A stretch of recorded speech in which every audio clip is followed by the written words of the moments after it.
আসসালামু আলাইকুম। আমি এখন বানাচ্ছি মাত্র 4টা মশলা দিয়ে দারুণ মজার একটা ডিম ভুনা, কোনো গরম মশলা টশলা ছাড়াই। এর স্বাদ মুখে লেগে থাকার মতো। এত সহজে এত কম মশলায় যে ডিম ভুনা করা যায়, এটা একবার বানাইলেই বুঝবেন। তো আসেন দেখি শুরু করা যাক। আমি এখানে 2টা মাঝারি সাইজের টমেটো ছোটো ছোটো করে কেটে নিচ্ছি, আর এখানে আধা কাপ টক দই নিচ্ছি। এই দুইটাকে আমি একসাথে ব্লেন্ড করে নিব। আমি চুলায় মাঝারি আছে আধা কাপ তেল গরম করে এর মধ্যে 1 কাপ পেঁয়াজ কুচি, একদম কুচকুচি করে কাটা, ওগুলা দিব। দিয়ে সাথে 1 টেবিল চামচ আদা রসুন বাটা দিয়ে এটাকে মিনিট 2-3 একটু ভেজে নিব। পেঁয়াজটা বাদামি করার দরকার নেই, একটু নরম হলেই হবে। পেঁয়াজ আর আদা রসুনের কাঁচা গন্ধটা চলে যাওয়া পর্যন্ত 3-4 মিনিট পেঁয়াজটা ভালো মতো ভেজে নিলাম। পেঁয়াজ আদা রসুন। এখন এর মধ্যে আমি দিয়ে দিচ্ছি যে দই আর টমেটো ব্লেন্ড করে রাখলাম, ওটা দিয়ে দিব। ওর পাত্রটা ধুয়ে একটু পানিও দিয়ে দিলাম। এখন এর মধ্যে দিয়ে দিচ্ছি স্বাদ মতো মরিচের গুঁড়া, আমি প্রায় 1 চা চামচের একটু বেশি দিলাম, আর স্বাদ মতো লবণ দিয়ে এখন এটাকে একটু ভালো মতো ভুনে নিব। আমি চুলা আঁচটা মাঝারি থেকে একটু নিচে নামায় দিলাম আর কি।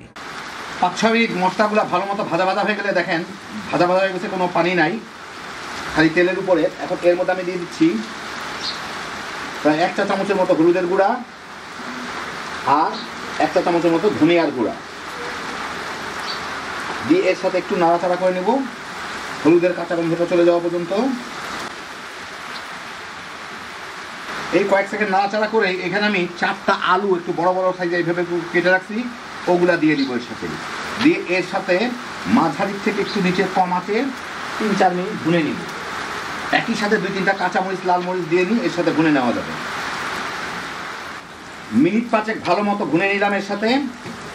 এখন আমি এর মধ্যে দিয়ে দিব 8টা ডিম সিদ্ধ করে রাখছি, এই ডিমগুলা দিয়ে এর সাথে মিনিট 2 হালকা হাতে একটু ভুনে নিব, ডিমগুলাতে কেটে ফেটে না যায় আর কি।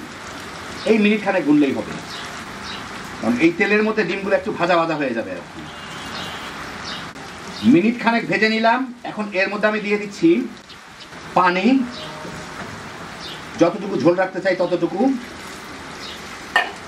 দিয়ে মিলায় দেখি আগে। আর সামান্য একটু দেই, কারণ আলুটা একটু সিদ্ধ হইতে হবে। আমি একটু লবণটা দেখে নিয়ে মিলাই। লবণ একটু লাগবে, কারণ আলু কিন্তু লবণ টানবে।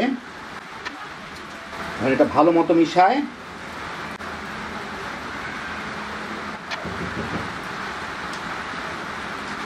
এখন এটাকে আমি ঢেকে জাল দিব। মাঝারি আঁচে আছে, ফুটে উঠলে মাঝারি আর লোয়ের মাঝামাঝি নিয়ে নিব, নিয়ে এটাকে আলুটা সিদ্ধ হওয়া পর্যন্ত জাল দিব। মাঝে মাঝে 2-1 নেড়ে দিব। 10 মিনিটের মতো জাল দিলাম, মাঝে কয়েকবার নেড়ে দিছিলাম, আলুগুলা সিদ্ধ হয়ে গেছে।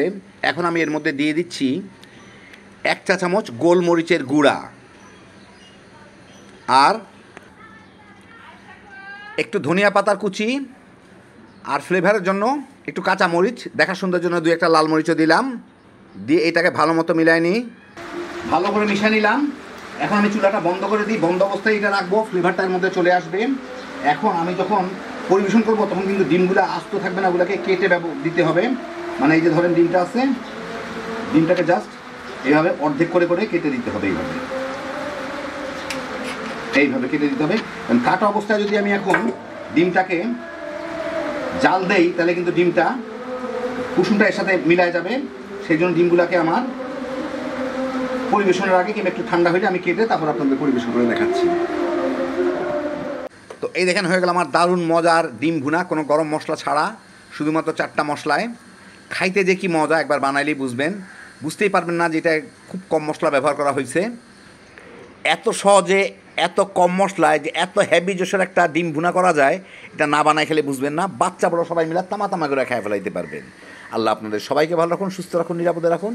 ইনশাআল্লাহ বেঁচে থাকলে আবার দেখা হবে। আল্লাহ হাফেজ।